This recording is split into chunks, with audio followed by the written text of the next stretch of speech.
Peranan Tazkiyatun Nafs sebagai alternatif penjagaan kesihatan mental.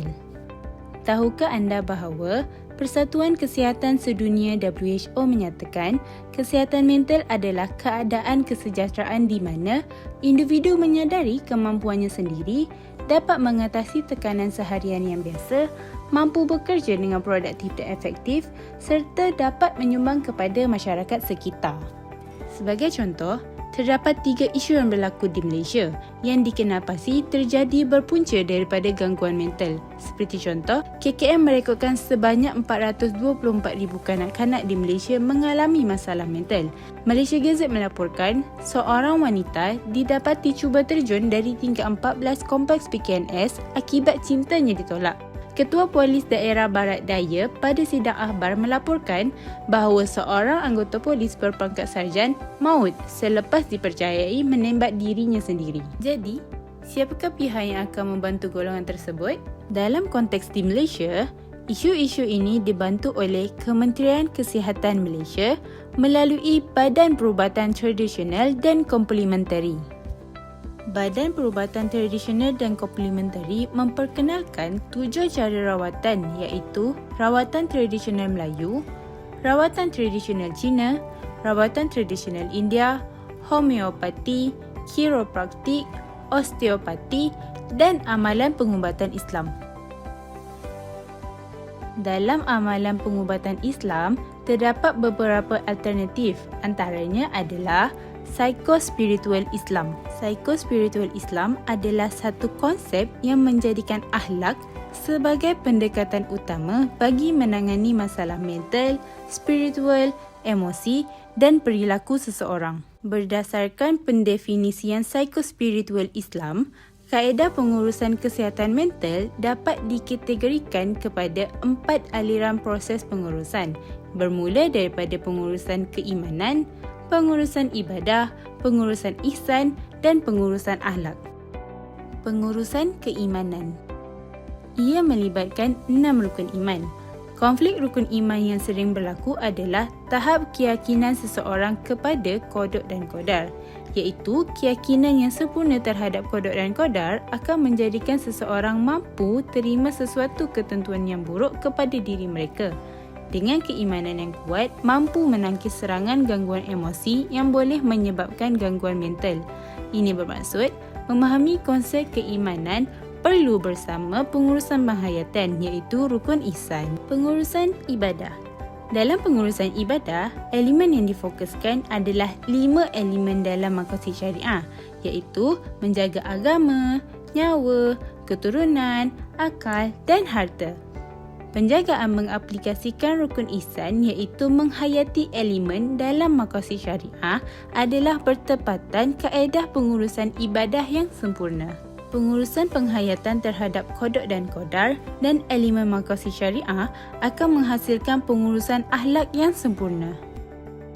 Definisi Tazkiyatun Nafs adalah satu proses dan usaha bersungguh-sungguh untuk membersihkan dan menyucikan jiwa daripada sifat-sifat tercela.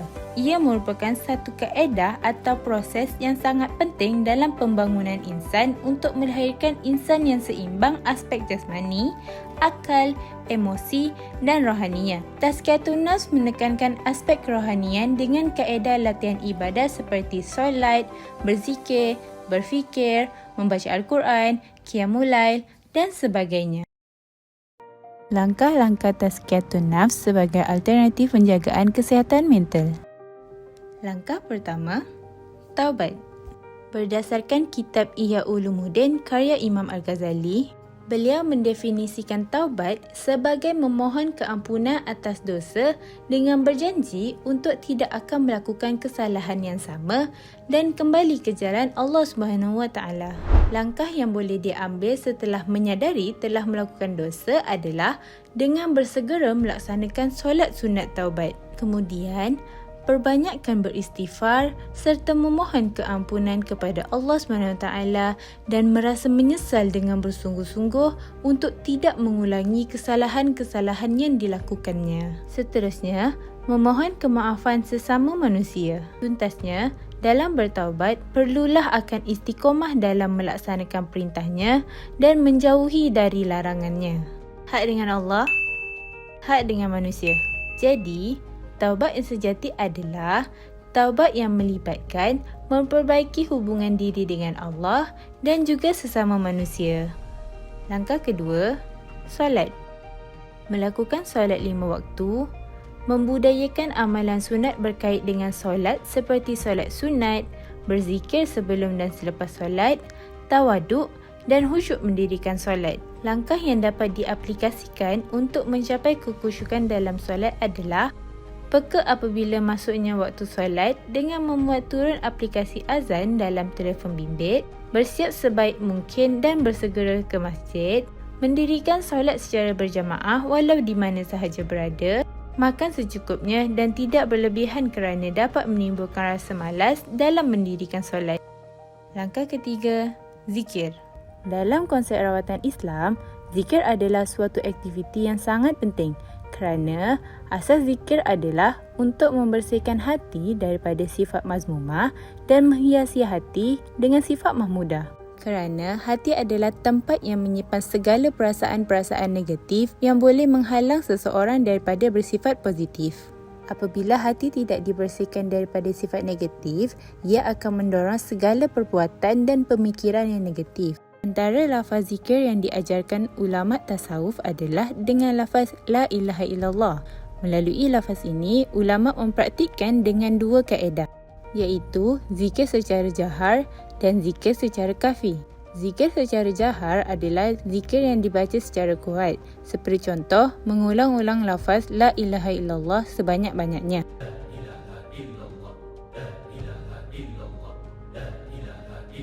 Dikala seseorang berzikir secara jahar, hati seseorang itu perlulah turut sama berzikir dengan kaedah zikir yang kafi, iaitu zikir secara senyap dengan mengulang-ulang lafaz ismuzat seperti zikir ini dilakukan secara serentak, mengulang-ulang lafaz La ilaha illallah secara jahar dengan mulut dan mengulang lafaz Allah Allah Allah secara kafi dengan hati. Langkah keempat, puasa. Menurut Imam Al-Ghazali dalam kitab Ihya Ulumuddin, penjagaan ibadah puasa terdiri daripada 3 peringkat. Pertama, saum al-umum. Puasa orang awam adalah menahan diri daripada makan dan minum. Kedua, saum al-khusus. Puasa orang khusus dengan menjaga anggota badan daripada melakukan dosa. Ketiga, saum khusus al-khusus.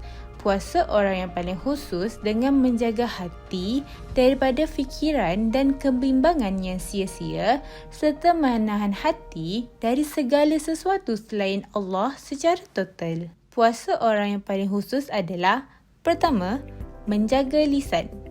Kedua, memelihara dan menjaga pendengaran. Ketiga, memelihara anggota badan daripada melakukan perbuatan dosa. Keempat, ketika berbuka puasa, jangan makan secara berlebihan. Kelima, selepas berbuka puasa, didiklah hati supaya terus mengharap agar ibadah puasa diterima oleh Allah. Langkah kelima, sedekah. Sedekah membantu untuk membersihkan hati seseorang. Menurut Imam Al-Ghazali, manusia mempunyai sifat-sifat mazmumah di dalam dirinya. Cara untuk membuang sifat mazmumah, manusia perlu bersedekah kepada orang lain.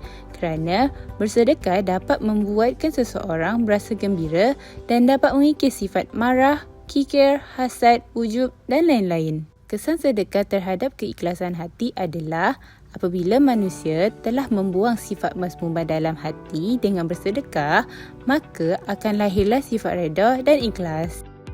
Langkah ini perlu memupuk sifat ikhlas dan redha bagi mendapatkan kelebihan seperti ketenangan dan keamanan jiwa dan boleh mengikis sifat mazmumah seperti hasad, ghitah, ujub dan lain-lain. Kesimpulannya, individu perlulah sedar dan peka terhadap aspek kesihatan mental dan kembalilah kepada cara yang telah diajarkan ulama silam berkenaan dengan penjagaan kesihatan mental, iaitu membersihkan hati dari sifat mazmumah dan menghiasi diri dengan sifat mahmudah.